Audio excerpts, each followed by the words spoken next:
दोपहर 3 बजे के भोजपुरी समाचार में अपने के स्वागत बा। नमस्कार, हम प्रतिमा। सबसे पहले प्रमुख समाचार। नेपाली कांग्रेस के आज बैठक के कहल केंद्रीय कार्य समिति के बैठक पुनः स्थगित। दोसर का बैठक कार्तिक 27 गते बैठी। देशभर ठंडी बढ़ रहल। मौसमी बरखा समाप्त भइल कुछ दिन में ही देशभर के तापक्रम घटे के क्रम जारी। बांके के सहकारी सब सरकार से तय कैल दर रेट में धान किने में सक्षम। कुछ दिन भीतरे जिला के 81 गो वार्ड में धान किने के तैयारी। कोरोना वायरस के कारण विश्वभर मृतक संख्या 12,62,000 से बेसी। संक्रमित की संख्या 5,07,00,000 से ज्यादा। आज दिल्ली कैपिटल्स पहिल का बार आईपीएल T20 क्रिकेट के फाइनल में प्रवेश। सनराइजर्स हैदराबाद 17 रन से हारल।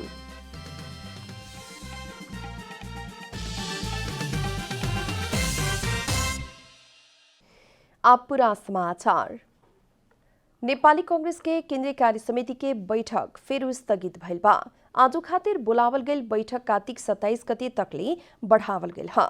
आज दोपहर 1 बजेला तय भइल बैठक बैठल पार्टी के मुख्य सचिव कृष्ण प्रसाद पौडेल जानकारी देहनी। बीतल आसीन 12 गते वरिष्ठ नेता रामचंद्र पौडेल सहित उनकर पक्ष के 27 केंद्रीय सदस्य सब सभापति शेरबहादुर देउबा के कार्यशैली के प्रति असंतुष्टि जनावत 16 बुधे विरोध पत्र दर्ता करैला बाद देखा पड़ल आंतरिक विवाद में उलझल कांग्रेस बार बार केंद्रीय कार्य समिति बैठक आह्वान कैला पर भी बैठे नहीं सकल। साथ ही उस 16 बुधे पत्र के बारे में पदाधिकारी तथा पूर्व पदाधिकारी सहभागी बैठक जारी रहला पर भी समस्या के गांठ नहीं खुल सकल।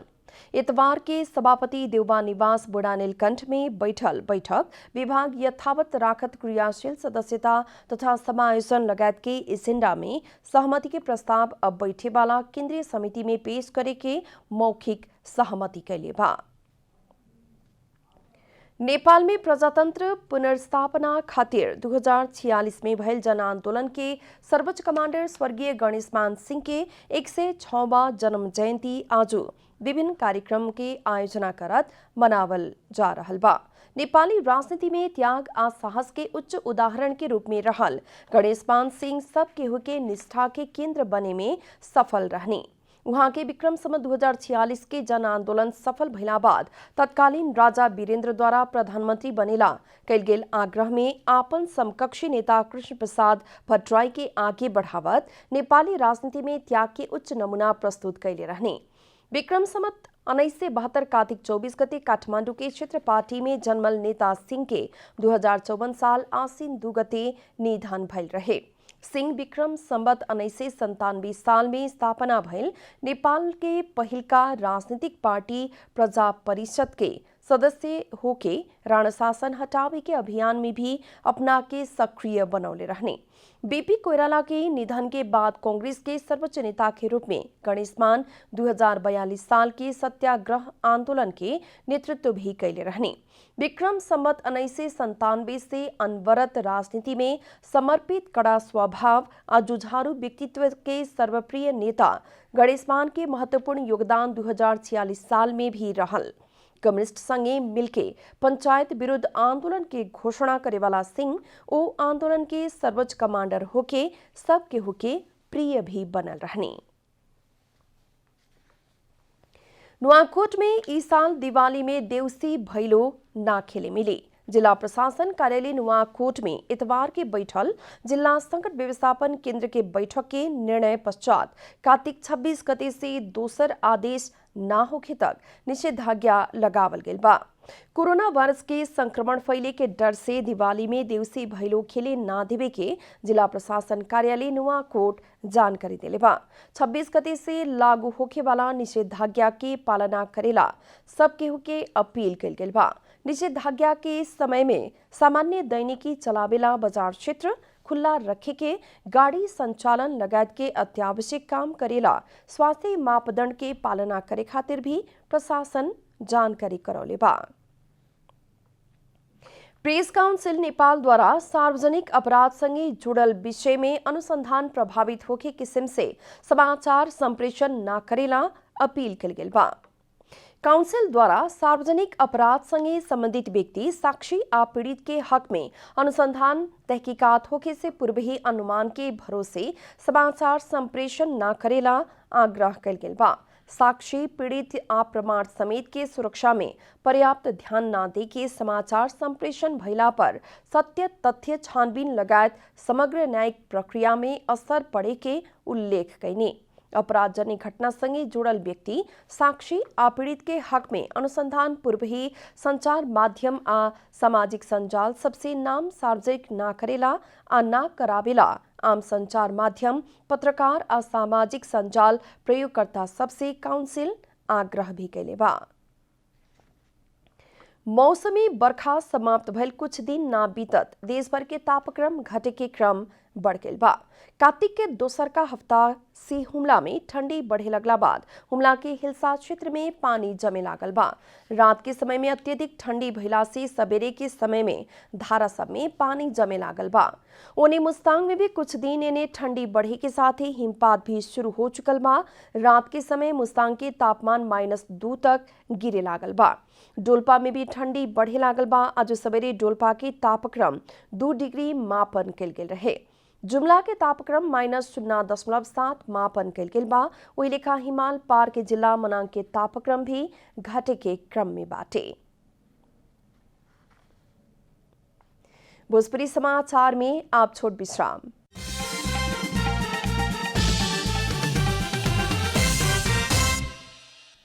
भोजपुरी समाचार में अब बाकी समाचार। नेपाल विद्युत प्राधिकरण के निमित्त कार्यकारी निर्देशक में हितेन्द्र देव शाक्य नियुक्त भइल बानी। ऊर्जा जल स्रोत तथा सिंचाई मंत्री वर्षमान पुन शाक्य के निमित्त कार्यकारी निर्देशक में नियुक्त कैनी है। मंत्रालय द्वारा दोसर व्यवस्था न होके तक शाक्य के निमित्त प्रमुख के रूप में जिम्मेवारी दिहल गई बा। नेपाल विद्युत प्राधिकरण के ही इंजीनियरिंग कंपनी में कार्यरत शाक्य के प्राधिकरण में कांसफिरता बुला के निमित्त प्रमुख के जिम्मेवारी दिहल गई मंत्रालय जनौले बा। इससे पहले तत्कालीन कार्यकारी निर्देशक कुलमान घिसिंग के कार्यकाल उड़ैला बाद मंत्रालय द्वारा लेखनाथ कोइराला के निमित्त कार्यकारी प्रमुख के जिम्मेवारी दिहल गई रहे। बाकी के सहकारी सब सरकार द्वारा तय कल गेल दर रेट में धान किनेला सक्षम रहल बतौले बा। कुछ दिन भीतरे जिला के 81 गो वार्ड सब में धान किने के तैयारी हो रहल सहकारी अभियंता सब बतौले बाटे लोग। साना किसान कृषि सहकारी संघ बांके के अध्यक्ष एकता शाह धान खरीद करे खातिर कुछ प्राविधिक ज्ञान के अभाव भइला पर भी किसान सब सस्ता दाम में धान बेचे वाला मजबूरी न आवे के उहाँ के कहना बा। कृषि उपज मूल्य के गारंटी करके सहकारी सबसे धान खरीद करे के शाह के दावी बाटे। जुन सरकारले तोकेको मूल्य छ नि त्यही मूल्यमा हामीले खरिद गर्ने भनेर हामीले निर्णय गरेका छौँ र अहिले किसानहरू पनि धेरै खुसी हुनुहुन्छ किनभने चाहिँ हामीले भनेको जति मूल्य पाउनेमा र हामीलाई सहज हुने भयो भनेर। अनि उहाँहरू अब एउटा 2 कुन्टल 3 कुन्टल धान पनि पुरा आउनु पर्थ्यो या अन्य ठाउँमा धेरै गुहार्नु पर्थ्यो। उहाँहरू दैलोमा गएर पनि अब यो कार्यक्रम आयो एकदम उहाँहरू हर्षित हुनुभएको छ। बहुउद्देशीय सहकारी संघ बांके के अध्यक्ष अविरल खड़का हाल 6 गो सहकारी सबसे किसान के धान सरकार द्वारा तय कल गेल दर रेट में किन रहल जानकारी दिले बानी। सरकार द्वारा तय कल गेल दर रेट में मोटका धान 2735 आ मध्यम धान 2885 रुपया में किन रहल खड़का के कहनाम बा। अहिले बजारमा तपाईको व्यक्तिगत व्यापारीहरूले 1800-1900 मा किनेको धानलाई 2700-2800 मा हामीले सहकारीले किन्दाखेरि करिब 800-900 को फरक पर्न जान्छ हैन। त्यसो भएको हुँदाखेरि यसले किसानहरूलाई पनि राहत र प्रोत्साहन गर्छ र आगामी दिनमा उत्पादनको प्रक्रियालाई पनि यसले थप सहयोग पुग्छ। जिला भीतर रहल हर एक वार्ड में एक गो सहकारी द्वारा धान किने किस्म से तैयारी हो रहल जिला सहकारी संघ बांके के अध्यक्ष प्रेम सुवेदी बतौले बानी। बाँके जिल्लामा नेपाल सरकारले धानको समर्थन मूल्य जो कायम गरेको छ 2735 मोटा धान र मध्यम धान 2885 त्यसलाई कार्यान्वयन गर्नका लागि बाँके जिल्लाको सहकारी अभियान प्रतिबद्ध छ र त्यो कार्यान्वयनका लागि हामीहरूले चाहिँ बाँके जिल्लामा 50वटा कम्तीमा 50वटा सहकारी संस्थाहरू मार्फत हामीले त्यो कामहरू अगाडि बढाउँदैछौँ। सहकारी सब द्वारा किसान के धान कीनत समय बिचौलिया प्रथा के अंत करे के अभियान भी शुरू कल गेल बा। बांके से रविंद्र सिंह ठकुरी की रिपोर्ट। दिवाली के समय में विगत के साल जैसन पड़ोसी देश भारत से बड़का परिमाण में मखमली आ गेंदा के फूल आयात होखत रहे, लेकिन ई साल किसान सबके खेत बाड़ी में गेंदा आ मखमली बहुते फूलल कारण भारतीय फूल आयात में कमी होखे के अनुमान कल गेल बा। नेपाली सबके दोसर का बड़का त्योहार दिवाली लगी जा चुकल बा।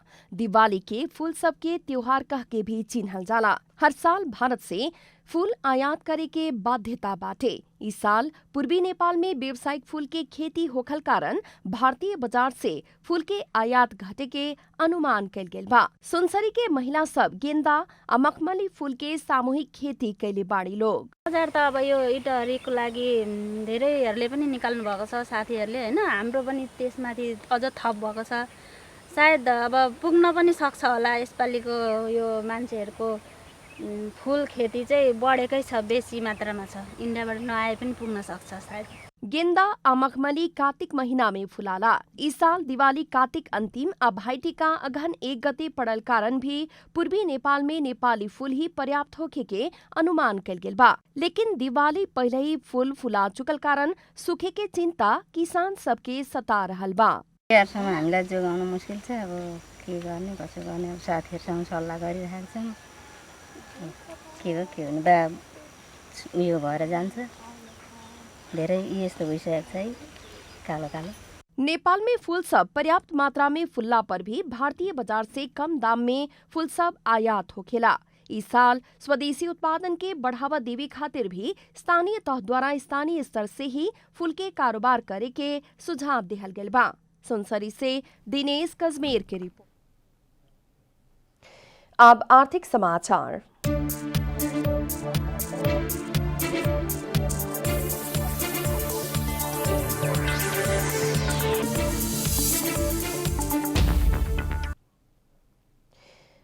आज सोना के भाव तोला में 500 रुपया से बढ़ल बा। बाजार में छापा वाला सोना प्रति तोला 98,200 रुपया में कारोबार हो रहल नेपाल सुन चांदी व्यवसायी महासंघ जनौले बा।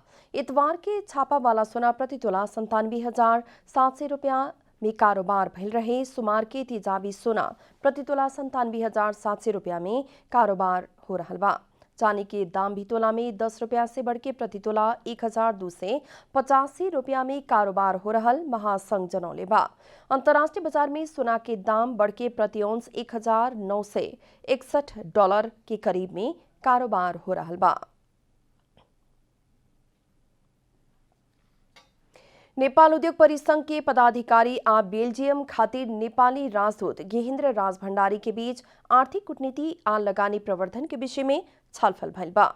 परिसंघ कार्यालय में भइल छलफल में अध्यक्ष सतीश कुमार मोर आर्थिक कूटनीति के माध्यम से वैदेशिक लगानी प्रवर्धन करे पड़े के आजू के जरूरत रहल राजदूत समक्ष बतौले बानी। वैदेशिक लगानी भित्रावे खातिर प्रक्रियागत झंझट आ कानूनी अवरोध सबके सहज बनावे खातिर परिसंघ द्वारा पहल हो रहल बतावत उहाँ के सरकार से भी सकारात्मक सहयोग के आशा कल गेल बतौले बानी। अध्यक्ष मोर स्वदेशी पूंजी के परिचालन करके रोजगारी के सृजना करे खातिर आ उद्योग सब के क्षमता अभिवृद्धि करके औद्योगिकरण मार्फत देश के अर्थतंत्र के मजबूत बनावे खातिर परिसंघ हमेशा क्रियाशील रहल भी बतौले बानी। उहाँ के नेपाली कारपेट आ हस्तकला के सामान सबके बेल्जियम तरफ के निर्यात व्यापार के प्रवर्धन करे पड़े के जरूरत भी देखौले बानी। राजदूत राज भण्डारी लगानी विस्तार आ आर्थिक विकास खातिर सरकार आ निजी क्षेत्र के हमेशा सहकारी होके पड़े के बतावत वैदेशिक लगानी विस्तार में अपना से पहल करे के भी बतौले बानी। भोजपुरी समाचार में फिर छोट विश्राम।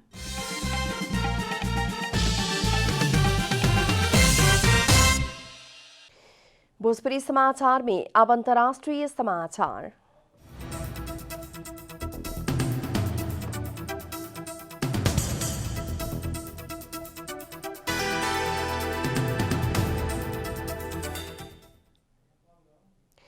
विश्वभर कोरोना वायरस के संक्रमण से मृत्यु होने वाला की संख्या 12,62,000 से बेसी हो चुकल बा। पिछला विवरण मुताबिक वायरस संक्रमित की संख्या 5,07,39,000 से बेसी पुगल बा। त करीब 3 करोड़ 58 लाख इलाज के बाद ठीक होके घर लौटल बाटे लोग। सबसे बेसी मृत्यु आ संक्रमित अमेरिका में बढ़न सन। अमेरिका में 1 करोड़ 2 लाख 88 हजार से बेसी संक्रमित भइला पर करीब 2 लाख 43 हजार से बेसी के मृत्यु हो चुकल बा। कोरोना वायरस के कारण बहुते मानवीय क्षति भइल देश मध्य ब्राजील में 1 लाख 62 हजार बेसी के मृत्यु भइल बा त 56 लाख 64 हजार से बेसी संक्रमित बाड़न सन। रूस में 17 लाख 74 हजार से बेसी संक्रमित बा त 30,500 से बेसी के मृत्यु भइल बा। वही लेखा पड़ोसी देश भारत में 1 लाख 26 हजार 653 जने के मृत्यु भइल बा त 85 लाख 53 हजार से बेसी संक्रमित बाड़न सन। आप खेलकूद समाचार।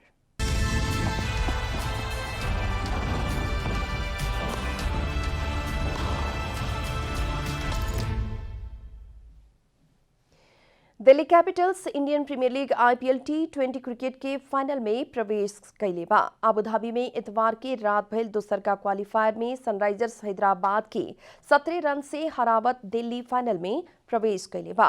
शेख जायद क्रिकेट स्टेडियम में दिल्ली से देहल 190 रन के लक्ष्य सहित जवाबी बैटिंग कैल हैदराबाद 20 ओवर में 8 विकेट गंवावत 172 रन ही बना सकल। हैदराबाद खातिर केन विलियमसन 67 रन के अर्धशतकीय इनिंग्स खिल्ला पर भी टोली के जीत दिलावे ना सकलन। वही लेखा अब्दुल समाद 33 रन जोड़ला पर भी राशिद खान 11 रन बनौले रहलन। मनीष पांडे 21 रन में आउट भइला पर प्रियान गर्ग 17 रन बनौलन। इससे पहले टॉस जीत के पहले बैटिंग कैल दिल्ली 20 ओवर में 3 विकेट गंवा के 189 रन बनौले रहे। दिल्ली खातिर शिखर धवन 78 रन के अर्धशतकीय इनिंग्स खेलन। सिमरन हिटमायर 42 रन में अभिजीत रहलन। एकरा साथे दिल्ली IPL के इतिहास में पहिलका बार फाइनल में प्रवेश कैले बा। लेकिन इस सीजन के लेग स्पिनर संदीप मैदान में उतरे के मौका नहीं मिल सकल। अब दिल्ली उपाधि खातिर साबिक विजेता समेत रहल मुंबई इंडियंस के साथ खेली। फाइनल खेल मंगर के दुबई में होगी। हैदराबाद प्रतियोगिता से बाहर हो चुकल बा। अंत में प्रमुख समाचार फिर एक बेर। नेपाली कांग्रेस के आज बैठक के कहल केंद्रीय कार्य समिति के बैठक पुनः स्थगित। दोसर का बैठक कार्तिक 27 गते बैठी। देश भर ठंडी बढ़ रहा। मौसमी बरखा समाप्त भेल कुछ दिन में ही देश भर के तापक्रम घटे के क्रम जारी। बाकी के सहकारी सब सरकार से तय कल गेल दर रेट में धान किने में सक्षम। कुछ दिन भीतरे जिला के 81 को वार्ड में धान किने के तैयारी। कोरोना वायरस के कारण विश्वभर मृतक संख्या 12,62,000 से बेसी। संक्रमित की संख्या 5 करोड़ 7 लाख से ज्यादा। अब दिल्ली कैपिटल्स पहिलका बार IPL T20 क्रिकेट के फाइनल में प्रवेश। सनराइजर्स हैदराबाद 17 रन से हारन।